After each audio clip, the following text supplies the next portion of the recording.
This week on the Hodler's Digest, we're going to be taking you on a magic carpet ride through everything that happened this week in crypto. We're going to start off at Bakkt with some positive news about their Bitcoin futures testing in July. Then we're going to fly on over to eBay, where they have some not so great news about their lack of interest in cryptocurrencies. I'm Molly Jane, and this is your weekly Hodler's Digest, Aladdin style.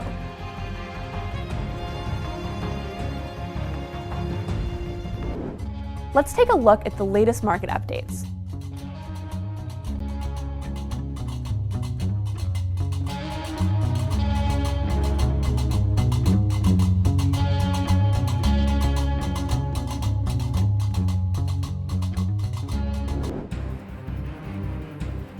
The French Revolution was kind of turbulent, to say the least, so it's no wonder France has been a little bit hesitant on the crypto revolution. La Banque de France is apparently more interested in the less volatile cousin, the stablecoin. Francois Villeroy de Gallo, the bank's governor, is observing the technology with great interest and believes stablecoins are much more promising than Bitcoin and other cryptos. In fact, in the past, Villeroy has been le vilain against Bitcoin. This is what he said in 2017. We need to be clear, Bitcoin is in no way a currency or even a cryptocurrency. It is a speculative asset. Its value and extreme volatility have no economic basis, and they are nobody's responsibility. Not everyone in the French government is so skeptical of crypto. Last month, the Minister of the Economy and Finance promised to set up a single regulatory framework on crypto assets inspired by the French experience. Following this, the French government actually passed a crypto bill that would enforce personal background checks on crypto projects, conduct business plan verification, and ensure AML compliance. This week, a special edition of Celebrities and Crypto. DJ Khaled survives another one, and Floyd Mayweather remains undefeated, both inside and outside the ring. Despite heavy fines of $600,000 and $150,000 respectively by the SEC, the celebrity duo have dodged a separate lawsuit for promoting a fraudulent ICO, which investors brought, who felt that the pair's promotion persuaded them to invest. Perhaps they misinterpreted Khaled's teachings. Stay focused and secure your bag, because they want you to fail and they don't want us to win. In other news, Mr. Wonderful has said some not so wonderful things about Bitcoin. He thinks Bitcoin is garbage, calling it a useless currency.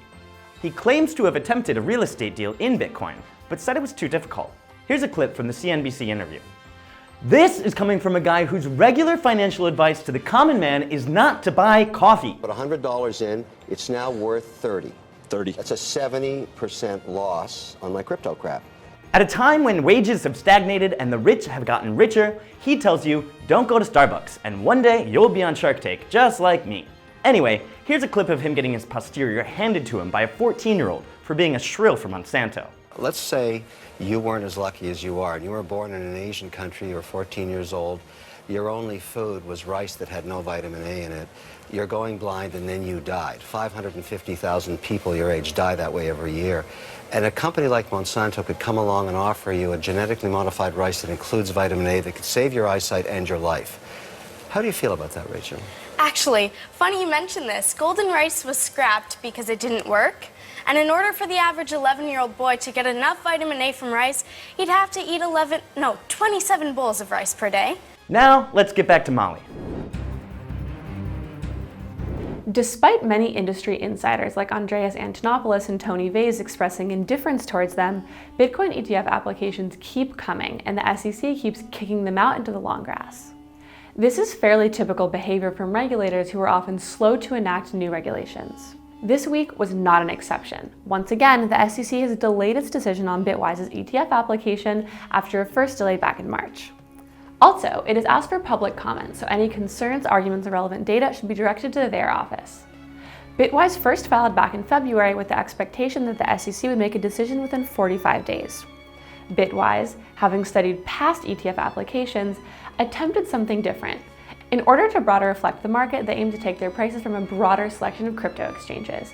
Their Bitcoin ETF would also require regulated third-party custodians to hold its physical Bitcoin.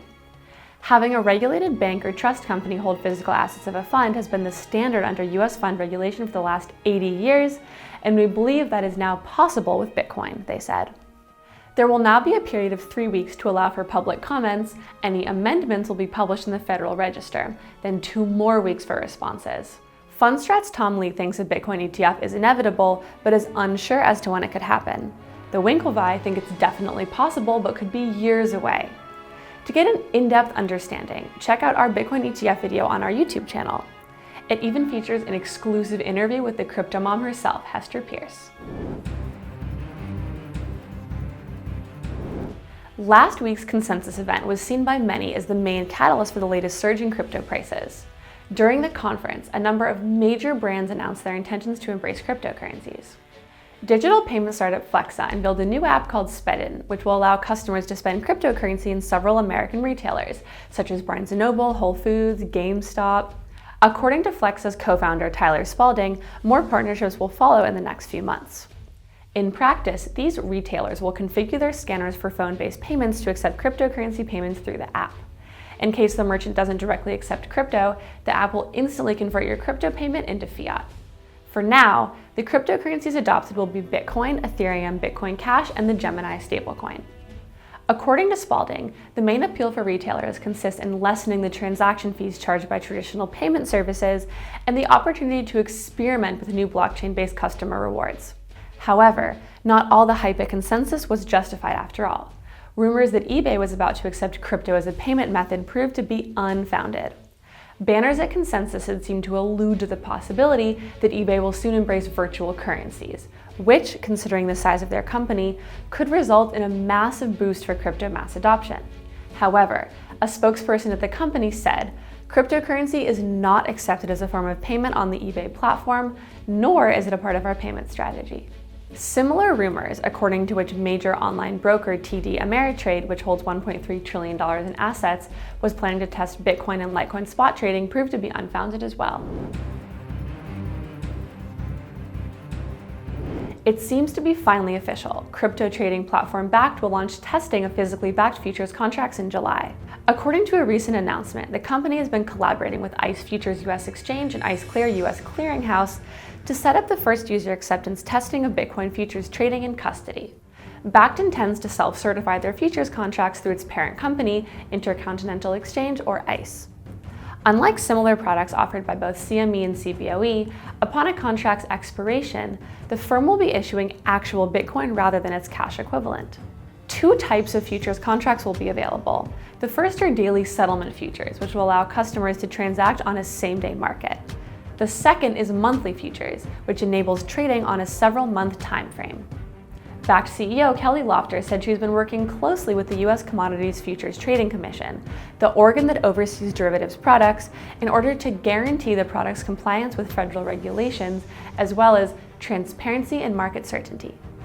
Bakkt also announced it will put $35 million of its own funds into the clearinghouse risk waterfall, which, as she wrote, would align Bakkt's interests for market integrity and safety with market participants.